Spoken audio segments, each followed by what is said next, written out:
আসসালামু আলাইকুম। সবুজ বাংলার সবুজ মাঠে স্বাগত জানাচ্ছি। আমি গাজী সাখাওয়াত।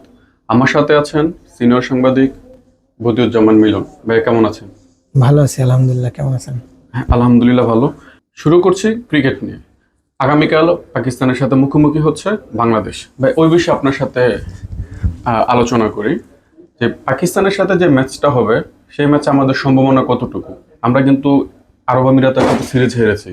তো সেক্ষেত্রে বাংলাদেশ ক্রিকেটটাই কিন্তু একটা ব্যাড ফেজের মধ্যে যাচ্ছে। যেমন গত গত বছর প্লাস এই বছর যদি আমরা হিসাব করি, আমরা কিন্তু কোনো সিরিজে জিতিনি। চ্যাম্পিয়ন্স ট্রফি থেকে যে আমরা মানে খারাপ খেলে আসতেছি, তারপরে কিন্তু আমরা সেম আফগানিস্তানের সাথে আমরা সিরিজ হেরেছি। তো সেক্ষেত্রে পাকিস্তানের সাথে আসলে আমাদের জিতার সম্ভাবনা কতটুকু? এক্ষেত্রে আমি বলবো বাংলাদেশের আসলে সবচাইতে বাজে হারটা সর্বশেষ আরব আমিরাতের সঙ্গে, বিশেষ করে আরব আমিরাতের সঙ্গে মাত্র একটা ম্যাচ জিতেছে আর বাকি দুইটা ম্যাচ হেরেছে। এটা কিন্তু বাংলাদেশের কোনো দর্শক বা কেউই মেনে নিতে পারেনি। বাংলাদেশ মনে হচ্ছে যেন প্রস্তর যুগে চলে গেছে। আসলে এই ক্রিকেটটা তো বাংলাদেশের দর্শকরা দেখতে চায় না।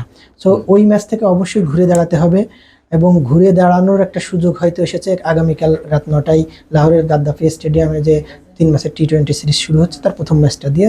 ফিল সিমন্স কিন্তু এই ধরনের কথাই বলেছেন যে আমাদের ঘুরে দাঁড়ানোর একটা সুযোগ আছে এবং আমরা ঘুরে দাঁড়াতে চাই আর কি। তবে সিমন্সের কথা ধরে যদি আমরা একটা কথা বলি যে আমাদের কতটা খারাপ সময় আসছে যে আরব আমিরাতের সাথে হারটা কি আমাদের প্রেরণা হিসেবে নিতে হচ্ছে? এখানে আসলে বাস্তবতাটাকে মানতে হবে যে বাংলাদেশের ক্রিকেটটা কিন্তু আস্তে আস্তে তলানিতে চলে যাচ্ছে। বিশেষ করে বিসিবি বা ক্রিকেট বোর্ডের কর্মকর্তারা কিন্তু খেলায় মন নেই, খেলার বাইরে, মানে মাঠের খেলা মাঠের বাইরে চলে গেছে। তো এইসব জায়গা থেকে কিন্তু ক্রিকেটাররাও আস্তে আস্তে পাইপলাইন নাই, পঞ্চপাণ্ডব হারিয়ে গেছে। মানে সব মিলাই বাংলাদেশের ক্রিকেটের যে জৌলুসটা ওটা কিন্তু আস্তে আস্তে হারিয়ে যাচ্ছে, এবং তার শেষ ধাক্কাটা বলা যায় যে আরব আমিরাতের সঙ্গে হার। তো অবশ্যই তারপরেও এখন সবাই আশায় বসতি করে। তো সেই হিসেবে আমরা মনে করব যে লিটন, শান্ত, মেহেদী মিরাজেরা নিশ্চয়ই একটা ভালো কিছু উপহার দেবে। আমরা কিন্তু গত কয়েকদিন ধরে এই টিকিট নিয়ে কথা বলতেছি, এবং এবং আপনিও জানেন যে টিকিট কিন্তু বিষয়টা এখন হচ্ছে টক অফ দ্য টাউন। হ্যাঁ, তবে আমরা একটু সমস্যা নিয়ে একটু কথা বলি যে আমরা দেখলাম টিকিফাই সার্ভারে যখন গেলাম, আমি আমার পার্সোনাল ওপিনিয়নটা শেয়ার করতেছি। যাওয়ার পরে ওখানে হোল্ড সিটস এন্ড কন্টিনিউ যে অপশনটা আছে, মানে অ্যাড্রেসগুলো দেওয়ার পরে যখন এই অপশনে আমি লগ ইন করে ঢুকলাম এবং বারবার সেটা দেখাচ্ছে। তারপর আমি সারাদিন চেষ্টা করার পরে কিন্তু একটা টিকিটও ম্যানেজ করতে পারলাম না, এবং এর মধ্যেই টিকিট সোল্ড আউট। এবং টোটাল যে তাদের কাছে 22,000 টিকিট আছে সবগুলাই সোল্ড আউট ইতিমধ্যে। যদিও এটা সারা জায়গা নিয়ে একটা ব্যাপার, কিন্তু আমার মানে প্রশ্নটা হচ্ছে যে এখানে কালোবাজারি বা কোনো সিন্ডিকেট থাকতে পারে কিনা। সিন্ডিকেট বা কালোবাজারি থাকতে পারে কিনা এটা এই মুহূর্তে বলা যাচ্ছে না, কিন্তু একটা বিষয় হয়েছে যে টেকনিক্যালি একই সঙ্গে যে ব্যক্তি টিকিটের জন্য অনলাইনে লগ ইন করছেন, এখানে কিন্তু সারা দেশে না, পুরো ওয়ার্ল্ড থেকে অনলাইনিং সিস্টেমের কারণে বা টিকিটিংয়ের যে সিস্টেমটা তৈরি করেছে অনলাইনের কারণে একই সঙ্গে দেখা যাচ্ছে যে 1,000, 2,000, 5,000, 10,000 লোক একই টাইমে, আমরা জানতে পারছি না যে কে আমার সঙ্গে একই সময়ে ক্লিক করছে, কিন্তু যে মাইক্রো সেকেন্ড বা ন্যানো সেকেন্ডে আগে এগিয়ে থাকছে সে হয়তো টিকিটটা সাথে সাথে পেয়ে যাচ্ছে। তো এই জায়গা থেকে কিন্তু টিকিট অলরেডি সোল্ড আউট হয়ে গেছে। আর আপনি যেটা বললেন যে সিন্ডিকেট অথবা ব্ল্যাক অথবা কালোবাজারি, যেটা এইটা কিন্তু আমরা অতীতে কি দেখেছি, অতীতে যখন অ্যানালগ টিকিট বিক্রি হতো তখন কিন্তু টিকিটগুলো কালোবাজারি হতো, এবং আমরা দেখেছি স্টেডিয়ামের সামনে নানা বয়সী মানুষগুলো এসে টিকিটগুলো, বিশেষ করে ঘরোয়া ফুটবলের টিকিট, আন্তর্জাতিক ফুটবলের টিকিটগুলো হর হামেশাই বিক্রি করতো। সেটা তো গেল অ্যানালগ সিস্টেমের যুগে, কিন্তু ডিজিটাল সিস্টেমে এই কালোবাজারি হওয়ার একটা সম্ভাবনা উড়িয়ে দেওয়া যায় না। কিন্তু এক্ষেত্রে কিন্তু আজকে আমাদের বাফুফের কম্পিটিশন কমিটির যে সদস্য তাজওয়ার আওয়াল, উনি কিন্তু একটা ব্যাখ্যা দিয়েছেন। ব্যাখ্যাটা কেমন আমি বলি যে যদি কোনো টিকিট কালোবাজারি হয় সেটা ধরার জন্য বা পরীক্ষা করার জন্য বাফুফে সরকারের সঙ্গে কথা বলেছেন, এবং ওই দিন অর্থাৎ 10 জুন বাংলাদেশ সিঙ্গাপুর ম্যাচের আগে ওখানে নির্দিষ্ট করে ম্যাজিস্ট্রেট রাখবেন। তাতে কি হবে, ম্যাজিস্ট্রেট ওই টিকিটটা চেক করতে পারবেন। যদি কেউ কোনো জাল টিকিট নিয়ে আসেন আর টিকিটটা যদি কিউআর স্ক্যানিংয়ে না মেলে, অথবা কেউ যদি কোনোভাবে জাল টিকিট কেনে বা একজনের কাছ থেকে কিনে নিয়ে আরেকজন ঢোকার চেষ্টা করে, তখন কিন্তু যারা ভলেন্টিয়ার্স থাকবে বা টিকিট চেকিংয়ের দায়িত্বে থাকবেন তারা কিন্তু ওই টিকিটের সঙ্গে একটা টিকিট আপনাকে কিনতে হলে কিন্তু আপনার মেল আইডি দেয়া লেগেছে, আপনার এনআইডি, NID কার্ড দেওয়া লাগছে। আপনার মোবাইল নাম্বার। তো যিনি কিনছেন তিনি যদি ব্ল্যাকে কিনে থাকেন হয়তো ওই জিনিসগুলো তার হয়তো অত মনে Match নাও করবে না। ম্যাচ নাও করতে পারে। তো ওই মিস ম্যাচটা হলে পরে তারা যদি বুঝতে পারেন যে না এই টিকিটটা কালোবাজারি হয়েছে বা কোনো না কোনো 1 হাত 2 হাত 5 হাত ঘুরে এসেছে, তাহলে কিন্তু তারা বুঝতে পারবেন যে এই টিকিটটা ম্যাচ হচ্ছে না। সো তাকে ওইভাবে ম্যাজিস্ট্রেটের হাতে তুলে দেওয়া হবে বা এই ব্যাপারে সতর্ক করে দেওয়া হয়েছে। এটা অবশ্যই বাফুফের ভালো উদ্যোগ। তবে টিকিফাইকে সম্ভবত তাদের চুজ করাটা বোধহয় ভুল ছিল। অবশ্যই আমি বলবো যে এক্ষেত্রে টিকিফাইয়ের চেয়ে আরও অভিজ্ঞ যদি কোনো প্রতিষ্ঠান বাংলাদেশে থেকে থাকেন বা বাংলাদেশে আরও যেসব প্রতিষ্ঠান, অনেক টেকনোলজি এখন অনেক উন্নত হয়ে গেছে, বাংলাদেশ এখন অনেক বেশি অ্যাডভান্স টেকনোলজির জায়গা থেকে আমি মনে করি যে আরও বড় প্রতিষ্ঠান যারা অভিজ্ঞ, যারা এসব ব্যাপারে খুব সহজে সুষ্ঠুভাবে স্মুথলি হ্যান্ডেল করতে পারতো, তাদেরকে দিলে হয়তো এই যে মাঝখানের বিড়ম্বনা এইগুলো হতো না। আচ্ছা ভাই, আমরা কিন্তু দেখেছি এল ক্লাসিকোতে মাত্র 2 মিনিটেই টিকিট শেষ হয়ে যায় এবং সেক্ষেত্রে তারা কিন্তু কেউ বিড়ম্বনায় পড়ে না। আমি যে বিড়ম্বনাটা পড়েছি সেটা হচ্ছে যে আমি দেখতে পাচ্ছি টিকিট আছে কিন্তু আমাকে সামনে আঁকাতে দিচ্ছে না, বা অনেকে কিন্তু পেমেন্ট ইস্যুতে অনেক ঝামেলায় পড়ে গেছে। হ্যাঁ, তো বাংলাদেশ বা সিঙ্গাপুরের ম্যাচ নিয়ে যে পরিমাণ মানে টিকিট নিয়ে হাহাকার বা যে পরিমাণ উত্তেজনা ছড়াচ্ছে, টিকিট না পাওয়াটা স্বাভাবিক, কিন্তু আমাদের সেটা কিন্তু একটা প্রমাণের দরকার ছিল যে না আমরা আসলেই নর্মালাইজ ভাবে কিন্তু আমরা টিকিটটা পাই নাই। এবং এটা যদি হয় তাহলে কিন্তু আমাদের কারো প্রতি আর কোনো অভিযোগটা থাকে না। অবশ্যই। সেক্ষেত্রে কিন্তু বাফুফের আরেকটু বোধহয় দিতে যত্ন স্বচ্ছতা করা উচিত। থাকা উচিত ছিল। হ্যাঁ, এই ক্ষেত্রে আমি বলবো যে প্রথমত হচ্ছে বাফুফে অনলাইন টিকিটিং এর জায়গায় একেবারেই প্রথম, এবং দিয়েছেও এমন একটা প্রতিষ্ঠানকে যে প্রতিষ্ঠান আমার ধারণা যে ইফতি সাহেব বা এই প্রতিষ্ঠানের যে কর্ণধাররা আছেন, ইফতেখার ইফতি, এরা ফুটবল বা স্পোর্টস রিলেটেড কাজ এর আগে কখনো করে নাই, তারা বলেছেন। এবং আমার আরেকটা বিষয় বলার যে আমার ধারণা যে তারা কখনো ফুটবল ম্যাচও দেখেন নাই বা ফুটবল বিশ্বকাপের, হ্যাঁ কথাটা একটু বাড়াবাড়ি হতে পারে, কিন্তু তারা কখনো বোধহয় ফুটবলের যে এক্সট্রা ভ্যাগান্সা যে উৎসবটা বা উন্মাদনাটা, রিয়াল মাদ্রিদের কথা বললেন, বার্সেলোনার কথা বললেন, এল ক্লাসিকো, তারা আপনার মনে আছে নিশ্চয় যে লাস্ট যে কোপা আমেরিকায় কলম্বিয়া এবং আর্জেন্টিনার যে ম্যাচটা হয়েছিল ফাইনালে, যে কি উন্মাদনা টিকিট নিয়ে এবং গ্যালারিতে টিকিট পাওয়ার পরেও মানুষ যেভাবে ঢুকতে পারেনি, কলম্বিয়ার দর্শকরা কিভাবে আমেরিকার যে ওই স্টেডিয়ামটা ভেঙে মানে বাউন্ডারি লাইন ভেঙে কিভাবে শেষ পর্যন্ত আমেরিকার মতো ইউএসএ যুক্তরাষ্ট্রের মতো পুলিশ এসেও কিন্তু সামাল দিতে পারে না। তো এই উন্মাদনাটা কিন্তু বাংলাদেশের ফুটবল ফেডারেশন দেখে, মানে বিশেষ করে এই টিকিফাই ওয়েবসাইট দেখে নাই এবং তারা এগুলো বোঝে নাই, এই কারণে তারা খুব সহজ মনে করেছিল কাজটা, কিন্তু আদতে কাজটা কিন্তু সহজ না। এবং এই যে আমরা যে বিড়ম্বনার মুখোমুখি হলাম বা এই যে আপনি যে বিষয়গুলো নিয়ে বিড়ম্বনার মুখোমুখি হলেন, এই বিষয়গুলো তারা আগে থেকে অবগত না বিধায় এই কাজগুলো তারা শো করতে পারে নাই। আচ্ছা ভাই, আমরা কিন্তু অনেক জায়গাতে দেখি যে স্ট্যান্ডিং টিকিটের একটা ব্যবস্থা থাকে এবং সেক্ষেত্রে বাফুফের কি এই বিষয়ে কোনো উদ্যোগ আছে কিনা? আসলে স্ট্যান্ডিং টিকিটের কথা ওই দিন তারা বলেছিল, কিন্তু এই উদ্যোগটা একেবারেই রাখে নাই। আমি যতদূর জানি যে স্কাই লাউঞ্জ বলে একটা জায়গা রেখেছে, আসলে ওইগুলো ছিল হচ্ছে কি স্ট্যান্ডিং এর একটা জায়গা, কিন্তু সেইগুলো শেষ পর্যন্ত কর্পোরেটের চাপে বা বাফুফের যেভাবেই হোক অন্যান্য টিকিটের চাহিদার কারণে হয়তো বা তারা ওই জায়গাটাও বিক্রি করে দিয়েছে। মানে শেষ মুহূর্তে আমার জানা মতে স্ট্যান্ডিং এর ওই সুবিধাটা বোধহয় তারা রাখতে পারে নাই। আরেকটা বিষয় হচ্ছে যে উগান্ডা থেকেও কিন্তু হামজাদের ম্যাচ দেখার জন্য টিকিট কেটেছে, মানে আসলে এই বিষয়টা কিভাবে? এইটা আসলে আজকে বাফুফের কম্পিটিশন কমিটির যে সদস্য তাজওয়ার আওয়াল, তিনি কিন্তু ব্যাখ্যা একটা দিয়েছেন। তিনি বারবার করে আমাদের মোবাইল স্ক্রিনিং করে দেখাচ্ছিলেন যে দেখেন কোন কোন দেশ থেকে কোথা থেকে।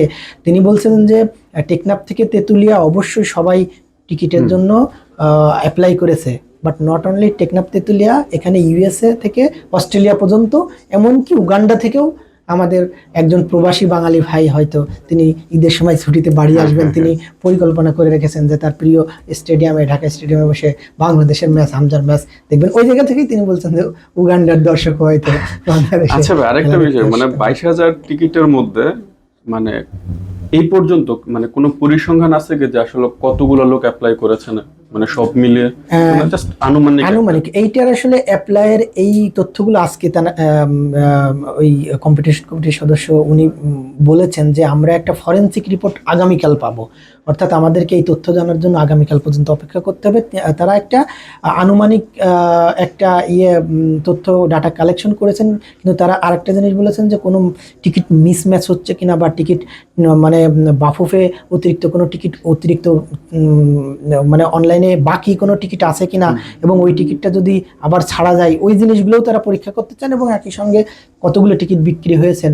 নিশ্চয়ই অ্যালগরিদম তো একটা কিছু আছেই, বা কম্পিউটারে যখন স্ক্যানিং করা হচ্ছে বা কাউন্টিং করা হচ্ছে নিশ্চয়ই একসঙ্গে কত হাজার লোক হিট করেছে, সেগুলো নিশ্চয়ই আগামীকাল হয়তো পাওয়া যেতে পারে। আচ্ছা ভাই, আরেকটা বিষয় হচ্ছে আমরা একটু ফুটবলের পুরাতন দিকে একটু ফিরে যাচ্ছি। আমরা কিন্তু দেখেছি যে যখন বঙ্গবন্ধু স্টেডিয়াম, যেটা বর্তমানে জাতীয় স্টেডিয়াম নামে পরিচিত, ওখানে কিন্তু বৃষ্টি বিঘ্নিত খেলায় একজন মাত্র লোক ছাতা দিয়ে খেলা দেখতেছে।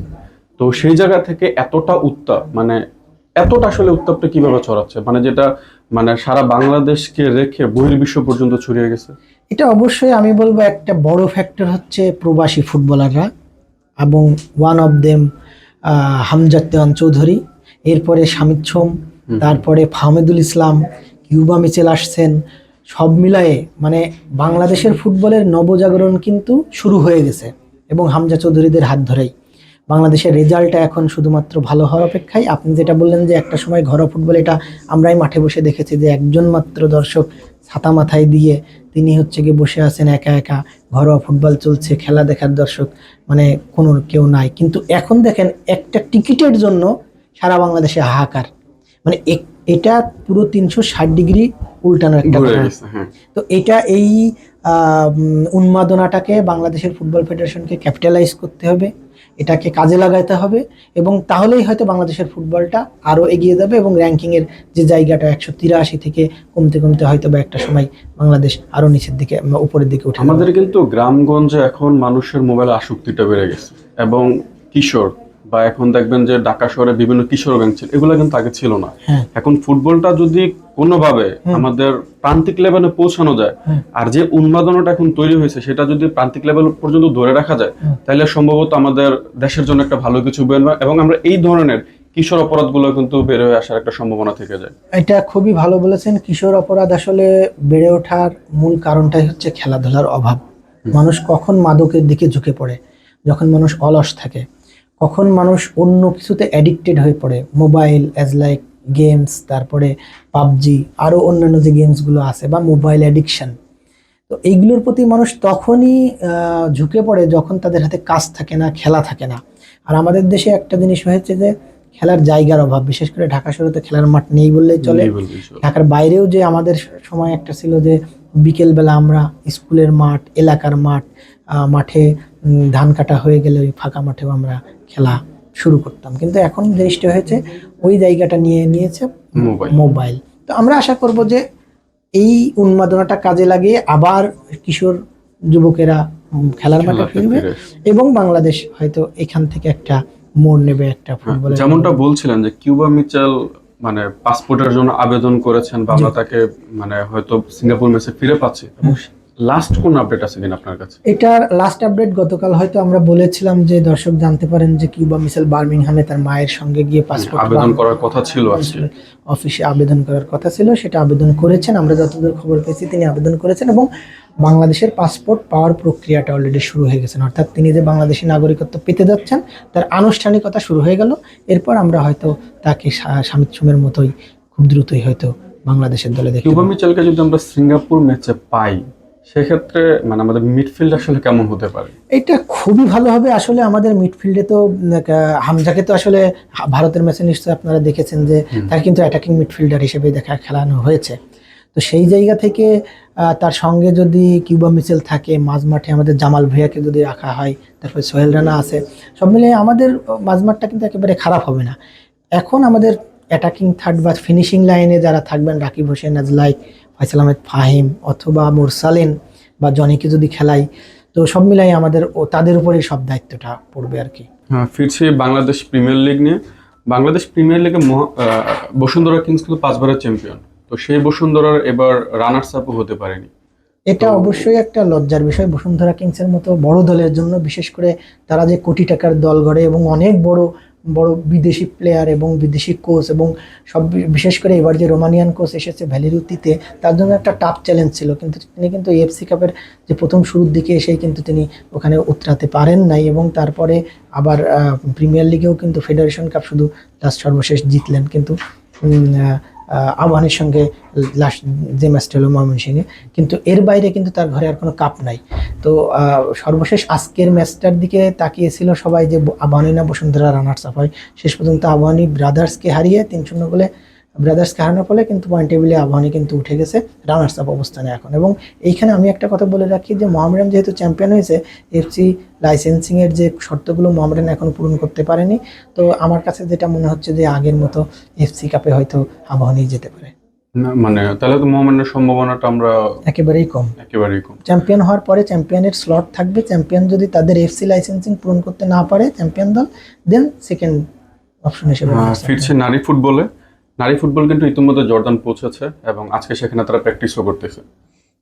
প্রশ্ন জায়গাটা হচ্ছে যে জর্ডানের সাথে কিন্তু এর আগে আমরা 5-0 গোলে হেরেছি, এবং ইন্দোনেশিয়ার যে ফেস বা আগের মতো কিন্তু তারা সেই শক্ত অবস্থানে নাই, বা তাদের দলটা এখন একটা ভঙ্গুর অবস্থানের মধ্যে দিয়ে গেছে।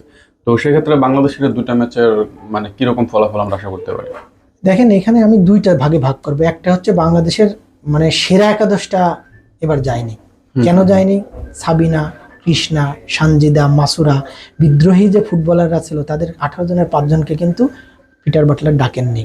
সেটা হতে পারে তার মতো করে তিনি একটা ব্যাখ্যা দিয়েছেন, কিন্তু আসলে তো সাবিনাকে এখনো দেওয়ার মতো অনেক কিছুই আছে দেশের।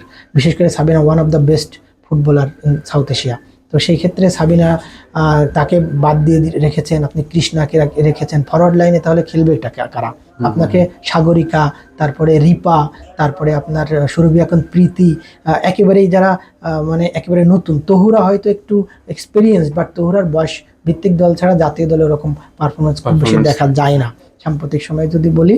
তো সব মিলায়ে বাংলাদেশের একটা বড় চ্যালেঞ্জের জায়গা হচ্ছে এই ত্রিদেশীয় টুর্নামেন্ট। তবে আলোচনা কিন্তু বেশি হচ্ছে বিশেষ করে সাবিনা খাতুন প্লাস মাসুরা পারভীনকে নিয়ে, কারণ এই দুইজন বাংলাদেশের প্রেক্ষাপটে আনপ্যারালাল এখন পর্যন্ত। হ্যাঁ, অবশ্যই। মাসুরা পারভীন আপনার আখি খাতুন চলে যাওয়ার পরে কিন্তু ওই জায়গাটা একটা লেভেলে চলে আসছিলেন। তারপরে নীলা, তাকেও কিন্তু বাদ দেওয়া হয়েছে ইনজুরির কথা বলে। তো সব মিলাই একটা ভঙ্গুর দল। সেখানে আফিদা শুধুমাত্র ডিফেন্স লাইনে শক্ত একটা জায়গায় থাকতে পারেন, এর বাইরে আসলে আমি কাউকে ওইভাবে দেখছি না। সব মিলাই বাংলাদেশের জন্য, বিশেষ করে পিটার বাটলারের জন্য এই টুর্নামেন্টটা খুবই একটা অ্যাসিড টেস্ট হবে। আরো মেরত্বের সাথে কিন্তু এর আগে আমরা দুটা ম্যাচ খেলে 6টা গোল খেয়েছে, যেখানে আমরা কিন্তু বিপরীতে মাত্র 2টা গোল দিতে পেরেছি। তাও সেটা হচ্ছে আফিদা খন্দকারের মানে মোটামুটি দুটাই পেনাল্টি থেকে গোল পাওয়া। তো সেক্ষেত্রে কিন্তু চ্যালেঞ্জ কিন্তু থেকেই যাচ্ছে, কারণ আমাদের গোলটা আসলে করবে কি। হ্যাঁ, ওই কথাটাই বলছি, আমাদের স্কোর লাইনের অভাব থাকবে এবং স্কোরার অ্যাটাকিং থার্ডে গিয়ে ফিনিশিং লাইনে গিয়ে স্কোরার মানে গোল করার যে ক্ষুধাটা। আমি শামসুন্নাহর জুনিয়র অবশ্য আছেন, মানে একজনকে দিয়ে তো আসলে হয় না। শামসুন্নাহর জুনিয়রকে যদি ব্লক করে রাখে বা ডিফেন্ডাররা যদি আটকে রাখে, তাহলে কিন্তু সে খেলতে পারবে না, স্পেস পাবে না। তো সব মিলাই বাংলাদেশের জন্য, বিশেষ করে পিটার বাটলারের জন্য একটা অ্যাসিড টেস্ট হতে চাচ্ছে এই টুর্নামেন্ট। এই টুর্নামেন্টের পরে রয়েছে এশিয়ান কাপ বাছাই, যেখানে তুর্কমেনিস্তান খেলবে, বাহরাইন খেলবে, মিয়ানমার খেলবে। এত বড় দলের সঙ্গে খেলার আগে এই প্রস্তুতি ম্যাচে কিন্তু তার পরখ করে নেওয়ার কথা যে বাংলাদেশ কেমন করবে। সেই জায়গা থেকে আমি মনে করি যে কতটুকু উতরাতে পারবে সেটা সময়ই বলে দেবে। ধন্যবাদ ভাইয়া। সবুজ বাংলার সবুজ মাঠের আজকের আয়োজন এ পর্যন্তই। আগামীকাল দেখা হবে খেলার নতুন বিষয় নিয়ে। সে পর্যন্ত সবুজ মাঠের সাথেই থাকুন। ধন্যবাদ।